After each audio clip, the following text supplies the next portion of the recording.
ओम नमः शिवाय। हर हर महादेव। स्वागत है आपका हमारे चैनल पर। आज के इस वीडियो में आप सुनेंगे सोमवार व्रत की कथा। पर सोमवार व्रत की कथा के साथ साथ आज हम आपको सुनाएंगे पवित्र रुद्राक्ष की कथा। तो सभी प्रकार की व्रत कथाएं सुनने के लिए और हमसे जुड़े रहने के लिए आपको केवल हमारे चैनल को सब्सक्राइब करके बेल आइकन को प्रेस करना है। आज की कथा अच्छी लगे तो लाइक करना है और शेयर करना है। तो चलिए सबसे पहले हम पवित्र रुद्राक्ष की कथा सुनते हैं। एक बार देव ऋषि नारद ने भगवान नारायण से पूछा कि भगवान, रुद्राक्ष को श्रेष्ठ क्यों माना जाता है? इसकी क्या महिमा है? सभी के लिए यह पूजनीय क्यों है? रुद्राक्ष की महिमा को आप विस्तार से बताकर मेरी जिज्ञासा को शांत करें। देव ऋषि नारद की बात सुनकर भगवान श्रीमन नारायण बोले, देव ऋषि नारद, प्राचीन समय में यही प्रश्न कार्तिकेय ने भगवान शिव से पूछा था। तब उन्होंने जो कुछ बताया था वही मैं तुम्हें बताता हूँ। एक बार पृथ्वी पर त्रिपुर नामक एक भयंकर दैत्य उत्पन्न हो गया। वह बहुत बलशाली और पराक्रमी था। कोई भी देवता उसे पराजित नहीं कर सका। तब ब्रह्मा, विष्णु और इंद्र आदि देवता भगवान शिव की शरण में गए और उनसे रक्षा की प्रार्थना करने लगे। भगवान शिव के पास अघोर नामक एक दिव्य अस्त्र था। वह अस्त्र बहुत विशाल और तेजयुक्त था। उसे संपूर्ण देवताओं की आकृति माना जाता था। त्रिपुर का वध करने के उद्देश्य से भगवान शिव ने नेत्र बंद करके अघोर अस्त्र का चिंतन किया। अधिक समय तक नेत्र बंद रहने के कारण उनके नेत्रों से जल की कुछ बूंदें निकलकर भूमि पर गिर गईं।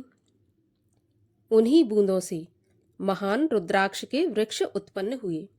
फिर भगवान शिव की आज्ञा से उन वृक्षों पर रुद्राक्ष फलों के रूप में प्रकट हो गए। ये रुद्राक्ष 38 प्रकार के थे। इनमें जो कत्थई वाले 12 प्रकार के रुद्राक्षों की सूर्य के नेत्रों से, सफेद रुद्राक्ष जो 16 प्रकार के थे उनकी चंद्रमा के नेत्रों से, और काले रुद्राक्ष जो कि 10 प्रकार के थे उनकी अग्नि के नेत्रों से उत्पत्ति मानी जाती है। यही इनके 38 भेद हैं।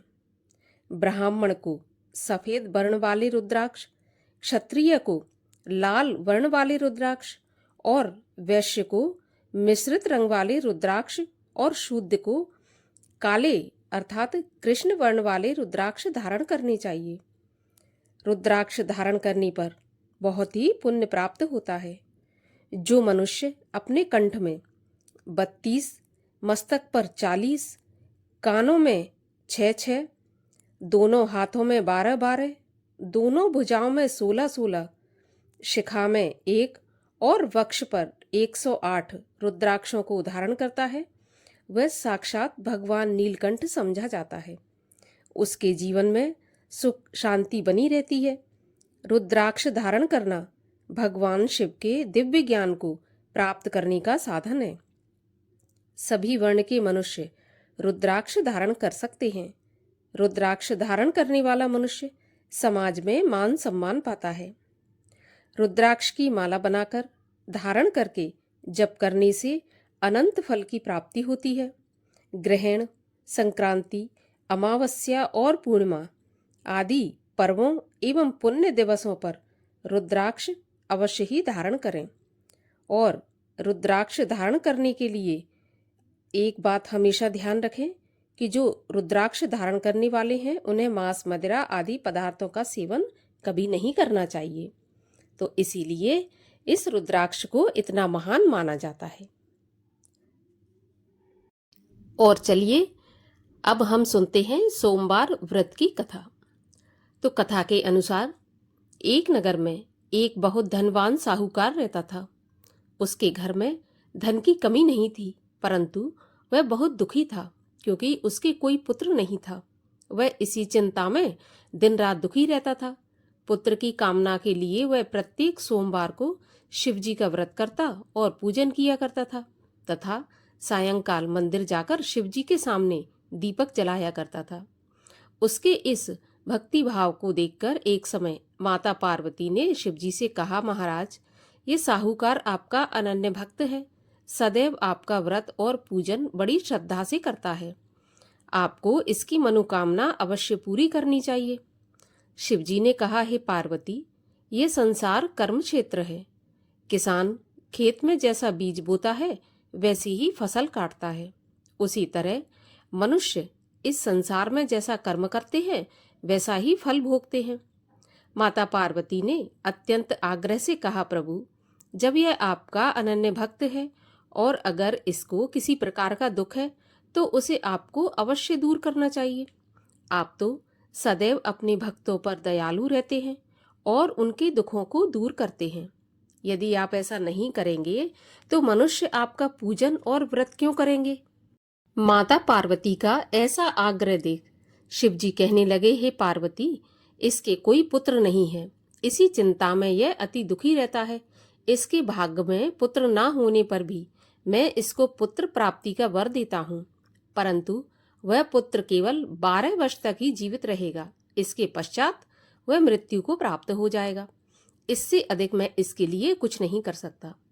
माता पार्वती और भगवान शिव का यह वार्तालाप वह साहूकार सुन रहा था। इससे उसको ना तो प्रसन्नता हुई और ना ही दुख हुआ। वह पहले की तरह शिवजी का व्रत और पूजन करता रहा। कुछ समय के बाद साहूकार की स्त्री गर्भवती हुई और 10वें महीने उसके गर्भ से अति सुंदर पुत्र प्राप्त हुआ। साहूकार के घर में बहुत खुशी मनाई गई, परंतु साहूकार तो ये जानता था कि उसकी केवल 12 वर्ष की आयु है, इसलिए उसने अधिक प्रसन्नता प्रकट नहीं की और ना ही किसी को यह भेद बताया। जब वह बालक 11 वर्ष का हो गया तो बालक की माता ने उसके पिता से उसका विवाह करने के लिए कहा। साहूकार ने कहा, अभी मैं इसका विवाह नहीं करूंगा, मैं अपने पुत्र को काशी पढ़ने के लिए भेजूंगा। साहूकार ने बालक के मामा को बुलाकर उसको बहुत सा धन देकर कहा, तुम इस बालक को काशी पढ़ने के लिए ले जाओ और रास्ते में जिन जिन स्थानों से भी जाओ, यज्ञ करते, ब्राह्मणों को भोजन कराते तथा दक्षिणा देते हुए जाना। दोनों मामा भांजे यज्ञ करते, ब्राह्मणों को भोजन कराते तथा दक्षिणा देते काशी जी की ओर चल पड़े। रास्ते में एक शहर पड़ा। उस शहर में राजा की कन्या का विवाह था, परंतु जो राजकुमार विवाह करने के लिए आया था वह एक आंख से काना था। उसके पिता राजा को इस बात की बड़ी चिंता थी कि कहीं राजकुमार को देखकर राजकुमारी या उसके माता पिता विवाह में किसी प्रकार की अड़चन पैदा न कर दें। जब उसने सेठ के अति सुंदर लड़के को देखा तो मन में विचार किया कि क्यों ना द्वाराचार के समय इस लड़के से दूल्हे का काम चलाया जाए। ऐसा मन में विचार कर उस राजकुमार के पिता ने उस लड़के और उसके मामा से बात की तो वे राजी हो गए। फिर उस साहूकार के लड़के को दूल्हे के कपड़े पहनाकर और घोड़ी पर बैठाकर कन्या के द्वार पर ले गए। सभी कार्य प्रसन्नता से पूरे हो गए। राजकुमार के पिता ने सोचा कि यदि विवाह भी इसी लड़के से करा लिया जाए तो इसमें क्या बुराई है। ऐसा विचार कर लड़के और उसके मामा से कहा, यदि आप फेरों और कन्यादान के काम को भी पूरा करा दें तो आपकी बड़ी कृपा होगी, मैं इसके बदले आपको बहुत सारा धन दूंगा। तो दोनों ने इसे खुशी खुशी स्वीकार कर लिया। विवाह कार्य बहुत अच्छे से संपन्न हो गया। सेठ का पुत्र जिस समय जाने लगा तो उसने राजकुमारी की चुंदरी के पल्ले पर लिख दिया कि तुम्हारा विवाह मेरे साथ हुआ है, परंतु जिस राजकुमार के साथ तुम विदा होगी वह एक आंख से काना है और मैं काशी पढ़ने जा रहा हूँ। सेठ के लड़के के जाने के बाद राजकुमारी ने जब चुंदरी पर ऐसा लिखा हुआ पाया तो उसने काने राजकुमार के साथ जाने से मना कर दिया।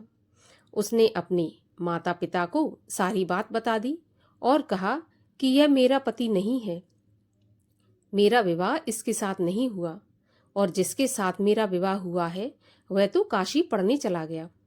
राजकुमारी के माता पिता ने अपनी कन्या को विदा नहीं किया और बारात वापस चली गई। उधर सेठ का लड़का और उसका मामा काशी पहुंच गए। वहां जाकर उन्होंने यज्ञ करना और लड़के ने पढ़ना शुरू कर दिया। जब लड़के की आयु 12 साल हो गई तब उस दिन उन्होंने यज्ञ रच रखा था। लड़के ने अपने मामा से कहा, मामा जी, आज मेरी तबीयत कुछ ठीक नहीं है। तब मामा ने कहा, अंदर जाकर सो जाओ। लड़का अंदर जाकर सो गया और थोड़ी देर में ही उसके प्राण निकल गए। जब उसके मामा ने आकर देखा कि उसका भांजा मरा पड़ा है तो उसको बड़ा दुख हुआ।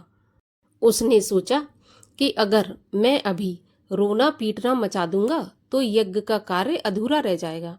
अतः उसने जल्दी से यज्ञ का कार्य समाप्त करवाकर ब्राह्मणों के जाने के बाद रोना पीटना शुरू कर दिया। संयोगवश उसी समय शिव पार्वती उधर से जा रहे थे। जब उन्होंने जोर जोर से रोने की आवाज सुनी तो पार्वती जी कहने लगी, महाराज, कोई दुखिया रो रहा है, इसके कष्ट को दूर कीजिए। जब शिव पार्वती वहां पहुंचे तो उन्होंने देखा कि वहां एक लड़का मरा पड़ा था। पार्वती जी कहने लगी, महाराज, यह तो वही सेठ का लड़का है जो आपके वरदान से उत्पन्न हुआ था। तब शिव जी ने कहा, पार्वती, इसकी आयु इतनी ही थी और यह अपनी आयु भोग चुका।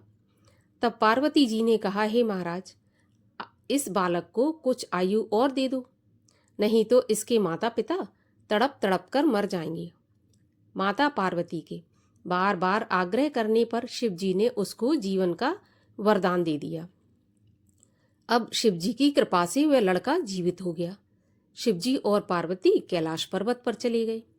शिक्षा पूरी होने पर वह लड़का और उसका मामा उसी प्रकार यज्ञ करते, ब्राह्मणों को भोजन कराते तथा दक्षिणा देते अपने घर की ओर चल पड़े। रास्ते में उसी शहर में आए जहां उस लड़के का वहां की राजकुमारी से विवाह हुआ था। वहां आकर उन्होंने यज्ञ आरंभ कर दिया। उस लड़के के ससुर वहां के राजा ने उसको पहचान लिया और महल में ले जाकर उसकी बहुत आवभगत की। फिर बहुत से दास दासियों सहित आदर पूर्वक अपनी राजकुमारी और जवाई राजा को विदा कर दिया। जब वे नगर के निकट आए तो मामा ने कहा कि मैं पहले तुम्हारे घर जाकर तुम्हारे माता पिता को खबर कर देता हूँ। जब उस लड़के का मामा घर पहुंचा तो वो क्या देखता है कि लड़के के माता पिता घर की छत पर बैठे थे। उन्होंने यह सोच के रखा था कि यदि हमारा पुत्र कुशलता से लौट आया तो हम राजी खुशी नीचे आ जाएंगे, नहीं तो छत से कूदकर अपने प्राण दे देंगे। उस लड़के के मामा ने आकर जब यह समाचार सुनाया कि आपका पुत्र आ गया है, तब उनको विश्वास नहीं हुआ। तब मामा ने शपथ पूर्वक कहा कि आपका पुत्र अपनी पत्नी तथा बहुत सारा धन लेकर आया है। तो सेठ प्रसन्नता से भर उठा। सेठ सेठानी आनंद पूर्वक नीचे आए। बाहर आकर उन्होंने अपने पुत्र तथा उसकी पत्नी का भरपूर स्वागत किया। सभी प्रसन्नता के साथ रहने लगे। तो जो कोई सोमवार के व्रत को धारण करता है अथवा इस कथा को पढ़ता है या सुनता है, उसके सारे दुख दूर होकर उसकी समस्त मनोकामनाएं पूर्ण होती हैं तथा इस लोक में नाना प्रकार के सुख भोग कर अंत में सदा शिव के लोक को प्राप्त होता है। बोलिए शिव शंकर महादेव की जय। भगवान शिव की आरती। ओम जय शिव ओमकारा, स्वामी जय शिव ओमकारा, ब्रह्मा विष्णु सदा शिव अर्धांगी धारा। ओम जय शिव ओमकारा, एकानन चतुरानन पंचानन राजे, हंसासन गरुड़ासन वृषवाहन साजे। ओम जय शिव ओमकारा, दो भुज चार चतुर्भुज, 10 भुज ते सोहे, तीनों रूप निरखता त्रिभुवन जन मोहे। ओम जय शिव ओमकारा। अक्षमाला वनमाला मुंडमाला धारी, चंदन मृग मद सोहे भोले शुभकारी। ओम जय शिव ओमकारा। श्वेतांबर पीतांबर बाघांबर अंगे, सनकादिक ब्रह्मादिक भूतादिक संगे। ओम जय शिव ओमकारा।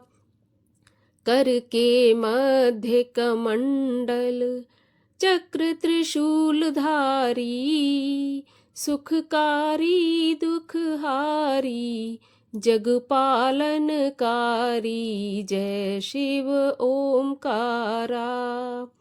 ब्रह्मा विष्णु सदा शिव जानत अविवेका, प्रणवाक्षर के मध्य ये तीनों एका। ओम जय शिव ओमकारा। त्रिगुण स्वामी जी की आरती जो कोई जन गावे, कहत शिवानंद स्वामी मन वांछित फल पावे। ओम जय शिव ओमकारा। बोलिए शंकर भगवान की जय।